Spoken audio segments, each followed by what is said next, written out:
Nongeye kubasuhuza cyane mwese mukurikirana moderi Rwanda TV. Dutangiye isomo kwiga kudoda season 19 episode na 18, aho turi gukora rino riba ryacu muri kureba hano. Ni ukuvuga rino riba rifite moderi zigera muri moderi zigera nko muri 4 cyangwa 5 hafi aho. Hano mu gatuza hari moderi zigera nko muri 3.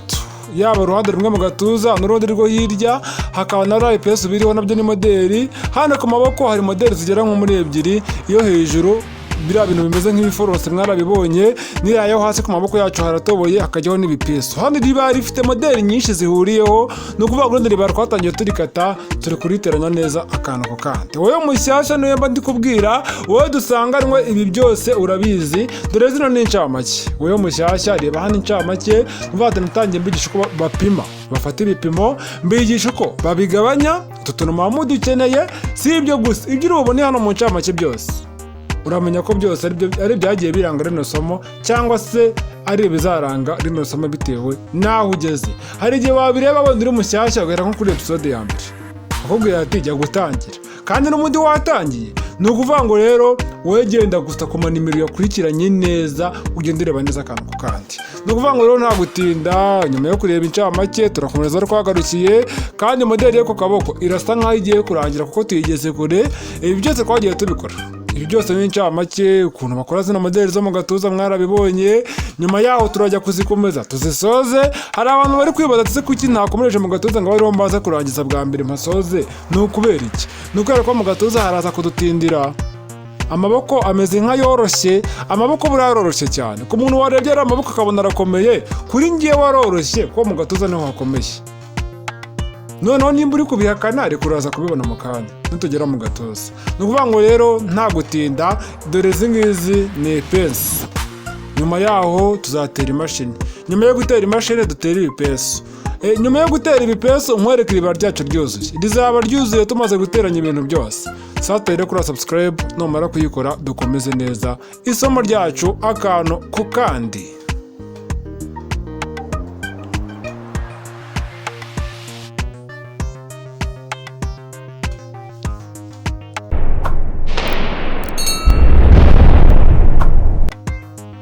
Nyuma yo gukora subscribe rero nta gutinda, reka dutangire.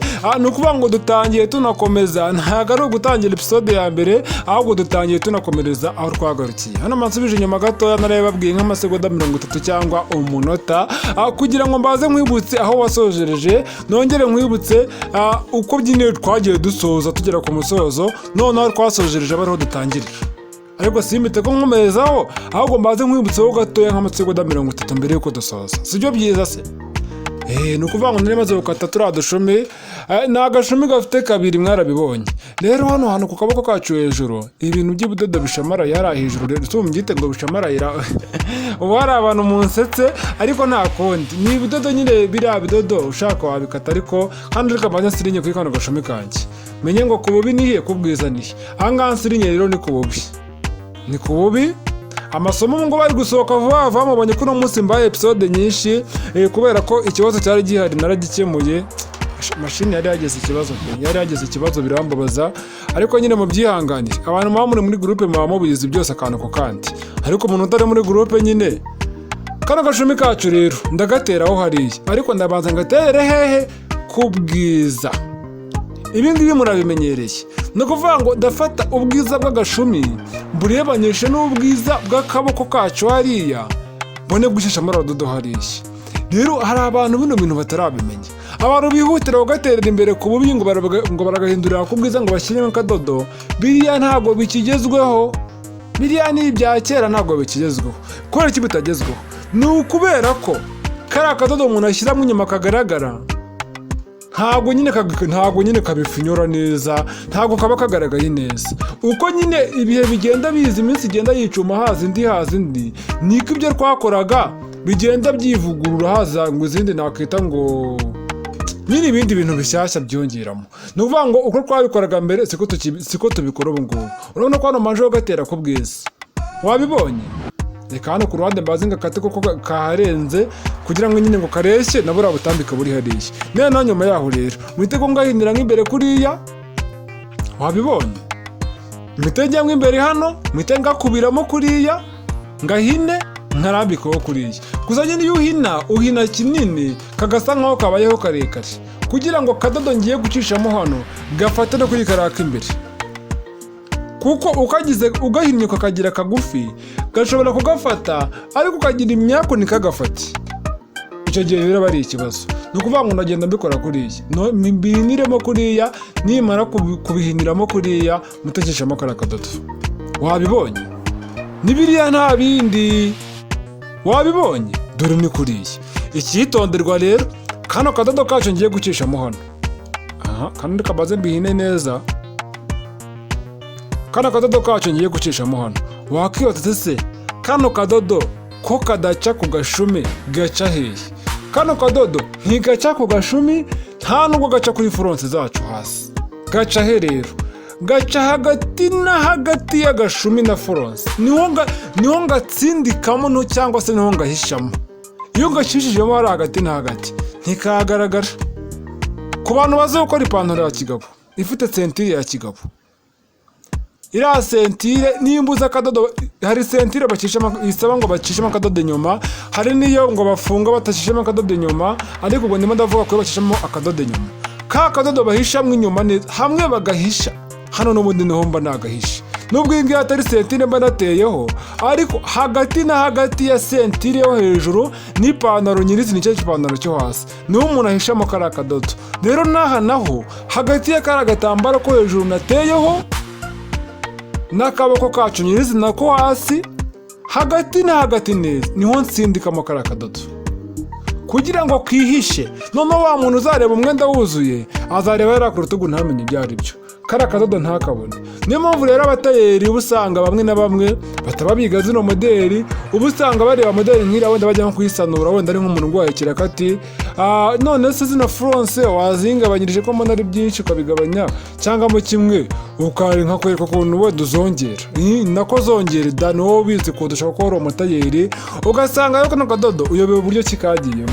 Urarebye biragucanze bibaze kugucanga uhita ko uyikomereza uhise kubica uko ubonye, ariko nimba uri busubize ko byari bimeze umva uwo mukiriya ntabwo uri bumucike, kubera ko kariya kadodo utagasizemo ko kari ugashyiramo bya bindi nakubwiye byo gukuba nko kuba ijipo ya duruwate hejuru cyangwa se hasi, hoya nako hejuru da, za sentire z'ijipo ya duruwate zo hejuru cyangwa se z'ikabutura ya kinyeshuri cyangwa ipantaro ya kinyeshuri nyine ikubye hejuru neza, cyangwa wenda amapantaro y'amakoboyi cyangwa amapantaro y'amasarubeti, hari igipantaro n'igishati cy'isarubeti, ariko ngo tuzigane sarubeti da, hari uwabimbwiye. Wabonye ka kadodo kacu imbere nyine gahita gafata hamwe imbere, ariko na hano inyuma ntukabone. Dore ni ibi ngibi mbashaka, ni bino mbashaka. Ibi bintu ni itegeko, ntabwo ari ukugusaba, nta nubwo ari ukuvuga ngo wenda ngo ni ukugusaba ngo nyaboneka mbabazi uzabikore. Menya ngo ni itegeko, n'ubu utabikora uzaba uri kwiyemukira, ntabwo uzamenya moderi nyinshi, ntabwo uzagera yego nyine singuteze iminsi, hatagira umuntu ndakarira ngo none ko muntu uri kudutega iminsi ubwo uri kudufasha cyangwa uri kudutega iminsi. Ntabwo ndi kubatega iminsi, ahubwo ndi kukubwira ngo nimba ushaka kugera kure buri kantu kose haranira kukamenya. Muri episode yabanjirije sinabwiye ukuntu ngenza imyuga myinshi igiye itandukanye, sinababwiye kandi ndacyari muto. Umuntu wese umbonye anyibazaho uriya muntu muto kuriya. Noneho rero na sayizi Imana yampaye, nyine umubiri Imana yampaye ni umubiri muto, ni umubiri nyine w'abantu batoya, b'abantu bajya bavuga ngo ni ba maneke niyo sayizi Imana yampaye. Hano rero ngiye gutereka agashumi ku kandi kaboko.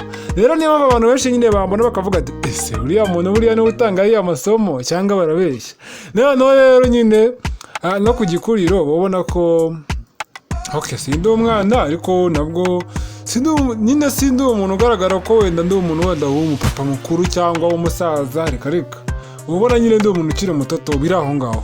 Rero nyine mpamvu nkubwira ngo urabona ko byose mba naharaniye kubimenya nkageza kubyihambiraho. Uba hari umuntu uvuze ngo sha ese wa mwana ko ngewe nshaje, urabona ngende wifate gute ng'abantu ngo oya, nimba ikintu nkoresheje hari abakirakariye mu mbabarire, ariko nyine hari abavuga gutyo ngo ngende ndashaje ngo cyangwa ngende mu zabukuru shaho se koko ibyo bintu muba mureba ngo muri kwitegeza kariya kadodo, nanjye wenda sindeba neza kuko nyine abantu bakuru bageze mu zabukuru hari ukuntu bataba bareba cyane nyine ngo bazuminge cyane ibintu bari kureba, ugasanga barabireba ntibabibone neza. Rero icyo gihe nyine ntabwo nakurenganya, ariko basi mu gihe ubasha kubibona cyangwa se wabyiga bigakunda. Hari n'abantu rega uba usanga ari abantu bakuru cyane bitewe wenda n'amastress wenda yandi aba yifitiye cyangwa se yifitiye izindi nshingano, rimwe na rimwe ibintu byo gucukumbura adashaka kubijyamo kuko ababona nyine byamwongerera kumutesha umutwe n'ubundi atorohewe. Nyine icyo gihe nakubwira ati wenda gerageza wihangane kandi ukomere, wenda ibigutesha umutwe bizagera igihe birangire, ariko basi nibinarangira uzafatirane ugerageza kwiga buri kantu kose kuko birafasha bituma ugera kure. Ntabwo byanshimisha mbonye hari umuntu ukuzaniye moderi wenda imeze gutya akakubwira amakondisiyo uri buyikoremo n'ibyo uri bushyireho kubera ko tutabyize hano bikakunanira. Ntabwo ibyo bintu byanshimisha, ahubwo nashimishwa nuko yakubwira ati amaboko yahindura utere haya, ayarwize wenda ngiye uyatereho hanyuma uyatobore nka kuriya, ariko iriya moderi yo ku rutugu hejuru ntuyishyireho ahubwo ushyireho iyi cyangwa se ngewe nshyireho ibishanja. Rero ako kantu rero kanogere nkavugeho. Ibi byose ndi gukora aho narabikoze, ntabwo ndirirwa mbisubiramo. Ugasanga umukiriya arakubwiye ngo sasa rero amaboko atobeye kuri njye nayakunze, ariko hano hejuru ndashaka ko ngiye hajyaho ibishanja.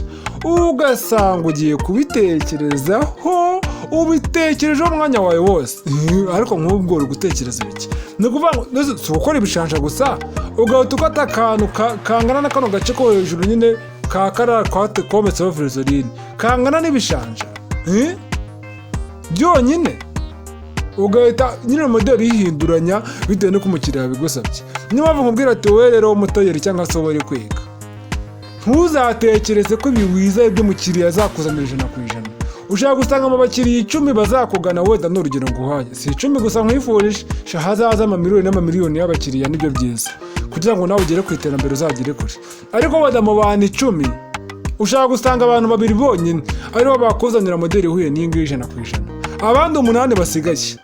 Uwa mbere ati aya maboko uyahindure, uwa kabiri ati ngewe uyatobore ariko uyatoboye rimwe ryonyine kuko wayize atoboye kabiri bigahita bigucanga. Undi ati ndetse nyashaka atoboye ariko moderi yo mu rutugu yishiremo. Bavuga ati none se noneho uri ntatobora ndabikora gute we mana yanjye ko biri buncange. Undi ati njye ntushyireho forose mu rutugu ushyireho ibishanja. Undi ati njye noneho nta moderi n'imwe nshaka mu rutugu kandi amaboko yatobore. Ugasanga biragucanze gute koko? Niyo mpamvu iyo ugiye kwiga mu ishuri bisanzwe bakugisha nyine ibintu bike ukagenda kwishakishiriza da, nyine nawe ukabitekereza ukabikora. Ndega icyambere ni ukubihereza umwanya.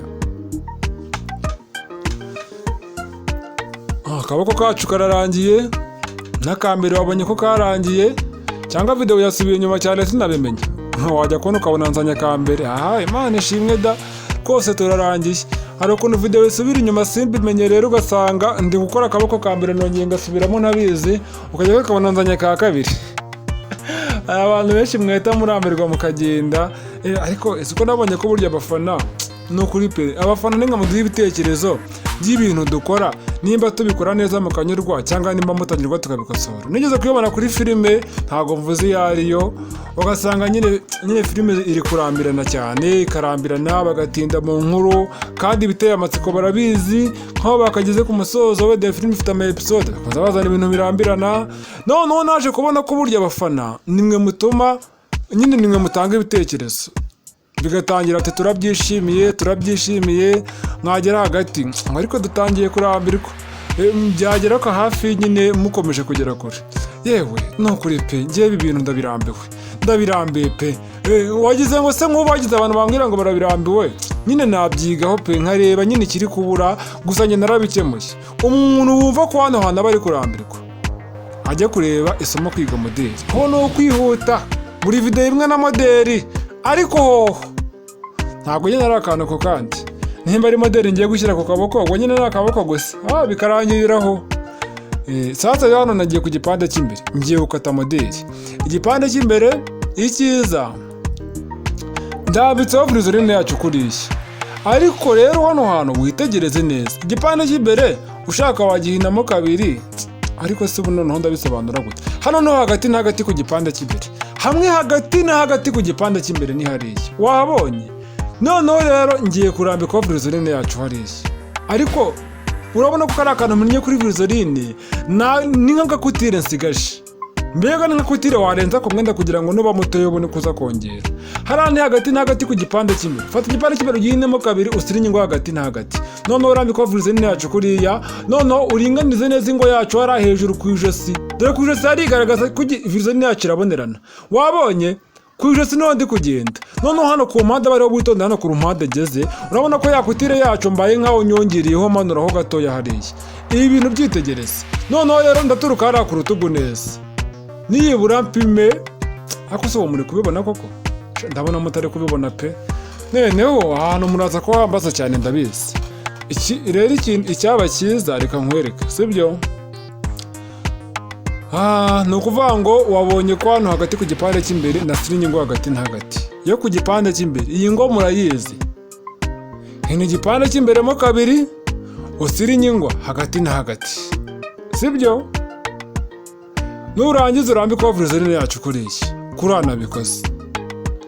Nyuma yo kuyirambikaho wabonye hagati na hagati ku gipande cy'imbere dore ngaha hariranga, nibura narangijemo kutire nk'iya 1.5, virusorine mbega irengaho nka 1.5, wabibonye hagati na hagati ku gipande cy'imbere. Ni ukuvuga ngo nimara kubikora kuri iki, mbere na mbere rero bikambaze nkati, kugira ngo mbaze nkate biriya by'inyuma birenga, ariko hano imbere kuri no kutire yo nishaka randa. Umva, reka dukomeze mu kanya kuri episode ya 19 dukomerezeho, ntucike kuko ntabwo ndi gusubiza inyuma cyane, ndasubiza inyuma gatoya ariko duhite ko dukomerezaho nta gutinda. Bye bye, kandi ntibigucange, ndagerageza mbisobanure neza ku buryo biri buze kuza bisobanutse. Simunzi se muranzi, murabizinze guca ku ruhande, ndagerageza mbisesengure mbyinjiremo cyane kugira ngo mubisobanukirwe.